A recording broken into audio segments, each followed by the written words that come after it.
Yun no. Alright mga kilo. So dito po kami ngayon ni Madam sa bilihan ng mga plants. Dami oh. Shoutout nga pala kay Kabiwas. Yan. Shoutout po sa iyo Kabiwas. From Impanta, Quezon. Alright. Ang gaganda ng mga flowers mga kilo. Ang dami ko na naman itatanim nito mamaya. Orange.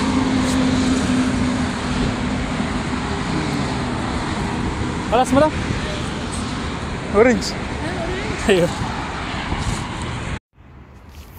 Alright mga kilo. So tatanim na ako nitong mga binili ni Madam. Ito ay rosemary. Yan, 3. Dito daw ang tanim niyan. Ito yung binili namin kahapon. Ngayon ko lang itatanim na umaga. Meron din dito oregano. Ayan. Dito daw ang tanim nito. 2. Meron ako dating ganito na oregano. Galing kay Ate Ellen and Arthur Vlog. Bigay nila. Shoutout sa inyo. Yung ganito ko dati inamatay sa sobrang init. Hindi kinaya yung init. Tsaka meron pa rito hindi ko alam kung anong pangalan nito. Ayan, maganda rin na rin. Dito rin tanim na rin. Tsaka dyan. At dito meron din sa may palikod. Yan, ito daw ay dini. Tsaka are.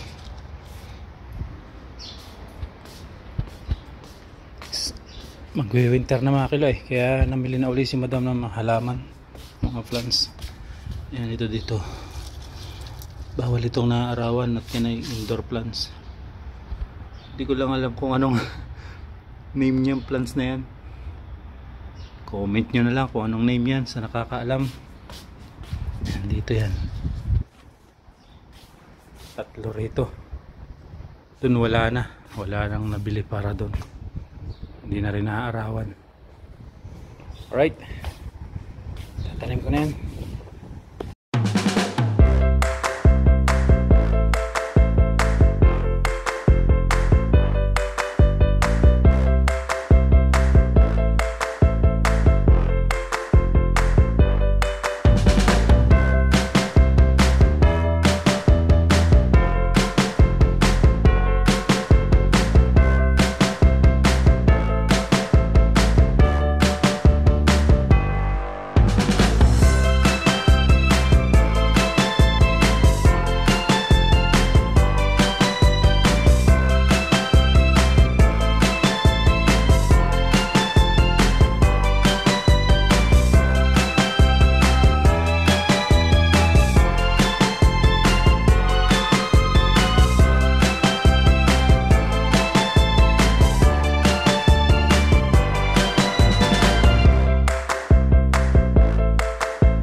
Yun o.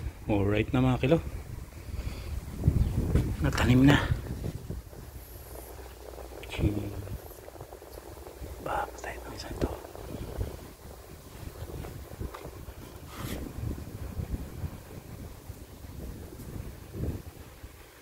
Ayaw. Mahina ang suporta ng tubig. Ayusin ko mamaya.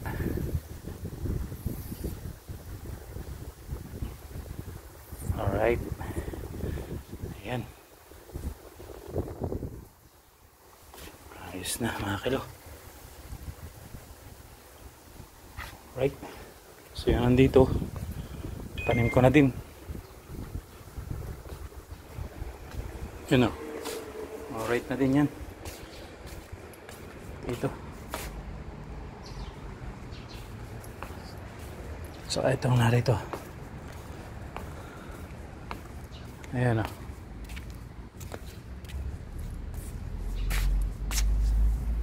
Ang name niyan ay alam di. Di alam. Or tamaang hangin. Ito oregano. Alright. Ito yung rosemary. Ayan, tatlo. Alright mga kilo, share ko lang yung aking mga work dito. Paglinis na rin ako mga kotse. Nakalis na yung mga ibang amo. Right. Yung mga pinagtanggalan ng mga fat. Alright mga kilo, thank you for watching.